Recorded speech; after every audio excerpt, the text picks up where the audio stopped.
Tom Moore, the Sixers beat writer for the Bucks County Courier-Times. He joins us now live as he's covered the Sixers for a long time, has the pulse of the team, and joins us now with the very latest from Sixerdom. That would be Tom Moore. Tom, welcome. How are you, sir? Hi, Pete. How are you? I'm doing good, pal, and I'm looking at your Twitter page, and the first thing that jumps out is a youthful-looking Tom Moore staring at his notepad in that picture with you and Iverson. But the second thing that was right after he was traded to Denver, and they sent me out there for the first game. So whatever that was, 2000 and I should know this, 10, whatever it was. Okay, I think it was 2006. 2007. I don't know off the top of my head, but yes. The part I love the most, a while ago, Tom, is that I instantly recognized the logo on your hat as being from the '93 World Series where Mitch threw the pitch.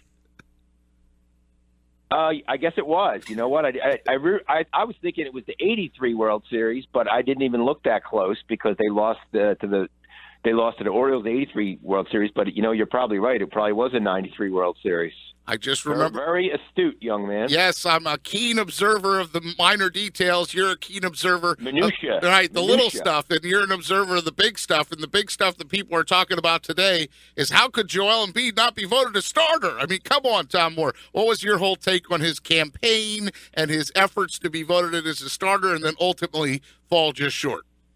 Well, the fans did vote him among the top three, but they take into account other factors, the media and the players. So he was not in the top three in those, so that's why he ended up fourth.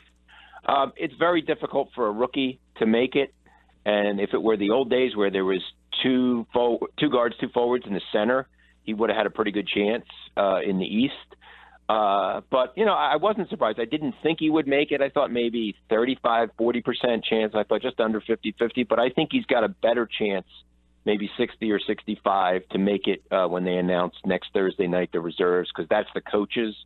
And I think the coaches, all the coaches we talk to, just have been glowing and, comparing them to, Shaquille O'Neal and Akeem Olajuwon and these other, just superstars, and his impact, et cetera. So I still think he has a real good chance. Tom, looking overall at Embiid's season, I know a lot of people give a lot of accolades, the numbers, the per 36 minutes, and everyone's finding some sort of stat to compare Embiid to some great player at this point. But I want to ask you, taking away all the numbers, what is the thing that you have noticed throughout the season that has impressed you most from day one to now with Joel Embiid? Well, I mean, I was there down at Richard Stockton when he scrimmaged the first time, I guess September 28th or 27th or whatever it was, and he was so rusty. Everything was like sort of a step slow, and he went to pass the ball, and Stauskas took it, and he dribbled the ball off his foot. You could see it was there. It just took some time.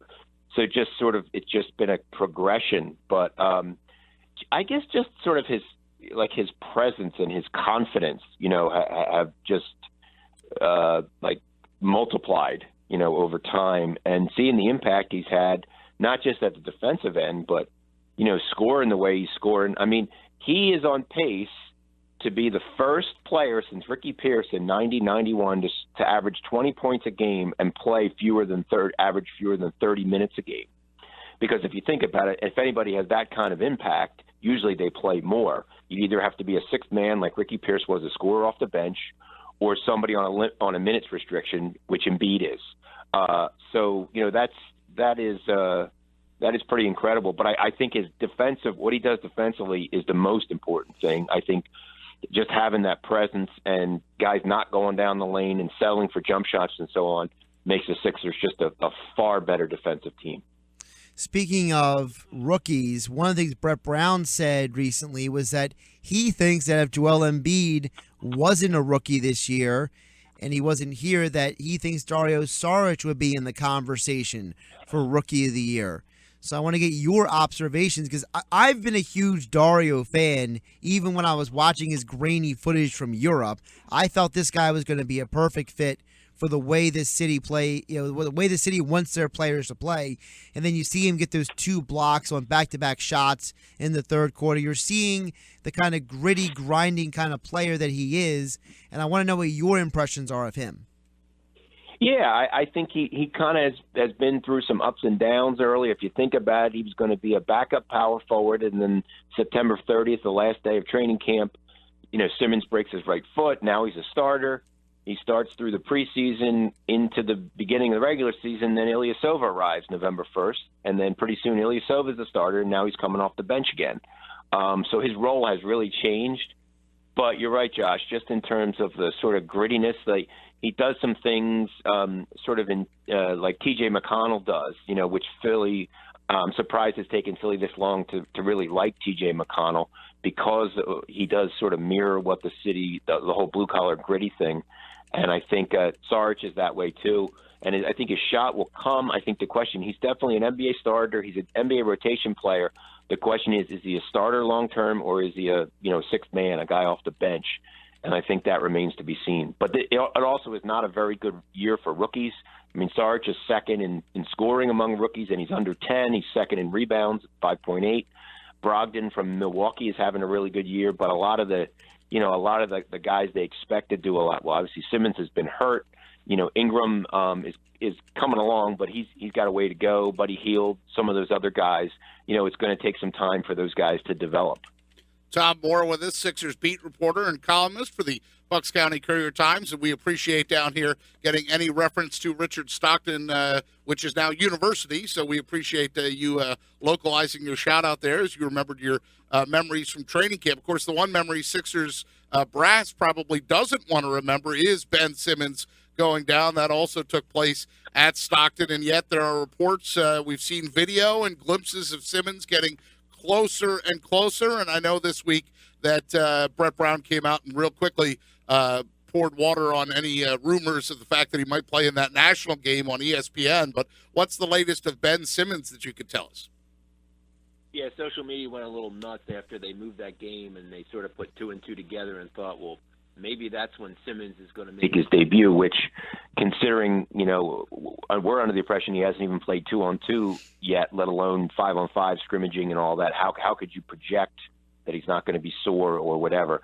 I would think either, right before or probably more likely right after the All-Star break if he keeps progressing, which even if it's after the All-Star break, the end of February, still gives him like 6 or 7 weeks, which I think is enough time for him to kind of get his feet wet and see where he is. And also, more importantly, for the Sixers to figure out, do they want a point guard playing next to him in the draft? There's so many good point guards projected to be in this draft. Or do they want a combo guard, a guy who can play off the ball and defend 2 guards and 1s or whatever? And I think if he plays for 6 weeks or so, I think you'll have a pretty good idea by then if Simmons really wants the ball in his hands, which to me it seems like that's when he's most effective, or if they're going to decide to play him at a 3 or a point forward or whatever you want to call it. On the day, Tom Moore's with us, Sixers beat reporter. On the day that Simmons went down, Mike Gill and I did the show, Tom, live. We were out on a remote location, and we had Brett Brown as our guest. And I remember we were waiting for his phone call to come in, like, geez, they're just breaking camp at Stockton. Why are we waiting for this call a little bit longer than normal? And then it turned out he probably was getting that bad information of, oh, by the way, this is what's happening with Ben Simmons, and not the best information that he could get. But in regards to Brett Brown, has his attitude changed at all? I mean, have you seen him kind of puff out his chest a little bit and saying, like, see, I told you we could be good, or is his demeanor the same? What's your take on Brett Brown these days? Yeah, no, he's not kind of I told you so type of thing. He said the other day, we really haven't done anything yet. I mean, they the last 3 wins came over teams that would be playoff teams, 7th, 8th seed, and then Toronto, the 2nd seed. But I think he realizes, that they're certainly making progress, and you can see that winning 7 of the last 9 and defensive improving and so on. But, like a game like tonight, a little bit scary because you have a team that you probably should beat, a team that's struggling on an East Coast trip. But the Sixers have played good teams. The last four game segment, they went 3-1. The only one they lost was at Washington with Embiid not playing. Now you have a team coming you think you should beat. Are they to that point where they won't sort of let down or just sort of have an off night and not play the way they've been playing. It's difficult to tell, especially with so many young players. If Embiid has a bad night, obviously that's going to impact what happens. But no, I think Brett Brown is not puffing his chest out at all at this point. Tom, you mentioned T.J. McConnell. We were talking about Dario Saric, and I want to ask you about this because this has kind of been a little bit of a pet peeve of mine. Now, I want to get some clarification because from my perspective, I feel like the Philly fans have been way too hard on T.J. McConnell and Robert Covington. They've been treating them, I've heard people who say they're garbage and use all other kinds of adjectives about these guys, acting like they're the worst players to ever walk the earth, when obviously if they're in the NBA, they're talented enough to be able to play some basketball.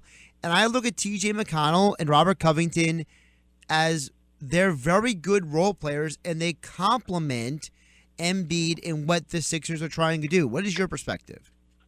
Well, McConnell, I think, is sort of a victim. He reminds me a lot, and I told him the other day in Washington, of Scotty Brooks, who's the Wizards coach, who started, here when I started, undrafted rookie, ball-hawking defender, played with Barkley for a couple of years. Barkley loved him. But the fans really liked Scotty Brooks because the Sixers were winning. They made the playoffs both years. The second year they won the division and won a round in the playoffs. McConnell's a backup typically on a sub-20 win team. He was last year. And this year, for much of the year, he was too. So I think he's sort of a victim in that respect, that you kind of blame someone. Covington has struggled, although he's been a lot better on defense. He's struggled offensively. And again, he's a starter. He probably shouldn't, just like McConnell, probably shouldn't be starters going forward. But that's their role right now. And what are they supposed to do? Say no? I don't.